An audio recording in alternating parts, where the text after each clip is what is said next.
Hello, Dr. G and fellow classmates. My name is Angel Lemon. My presentation is titled Help or Hinder, Which Programs Decrease or Increase the Likelihood of Recidivism Within Prison Walls.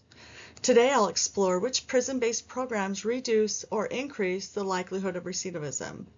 This presentation draws on correctional psychology, criminology, and policy research to evaluate what works and what doesn't.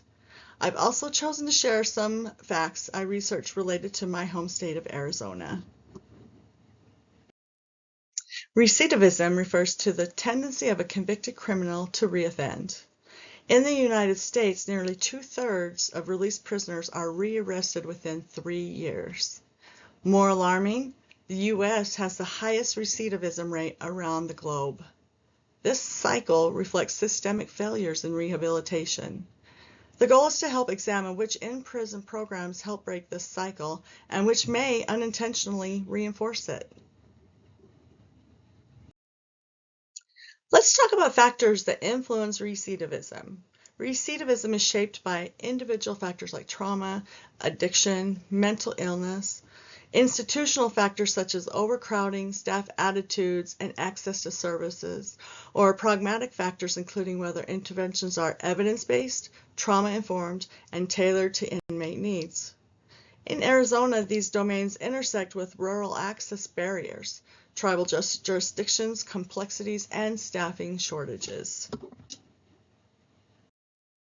Research consistently supports several program types.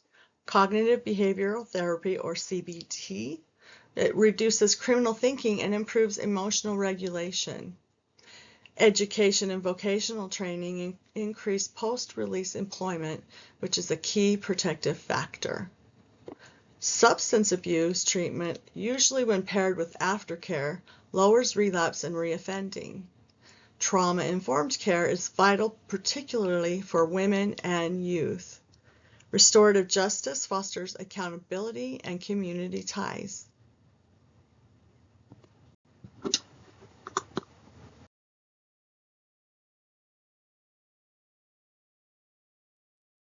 Some programs may do more harm than good.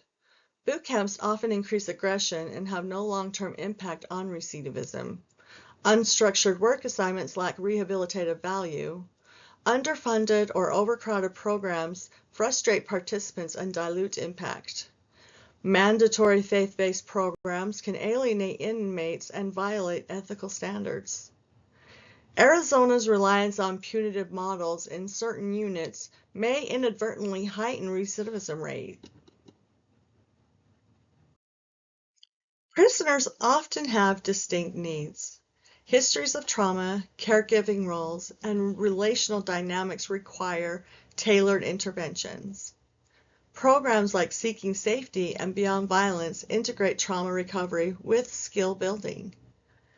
Gender-responsive models reduce disciplinary infractions and improve post-release outcomes. Perryville Prison in Arizona offers a unique program that teaches women inmates business skills, which reduce recidivism to 1.2%. Programs are most effective when linked to post-release services like housing, employment, and therapy, delivered consistently across facilities with fidelity to the model, supported by trained staff who understand rehabilitation principles. Arizona's Reentry Planning Initiative is a step forward, but gaps remain in rural and tribal regions. Measuring success. Success isn't just about rearrest rates. We must also track employment, housing stability, mental health, and community engagement. Longitudinal tracking and mixed method evaluations are important while conducting quantitative data with qualitative feedback. These can offer the most accurate picture. Arizona's Department of Corrections has begun integrating these metrics into its strategic plan. To reduce recidivism, we must invest in evidence-based, trauma-informed, and gender-responsive programs, mandate staff training in rehabilitation and cultural competence, ensure continuity of care post-release through coordinated reentry planning, and avoiding one-size-fits-all programming and punitive models. These changes require legislative support, interagency collaboration, and sustained funding. Future research. How does staff attitudes and adherence to evidence-based models affect program outcomes in prisons?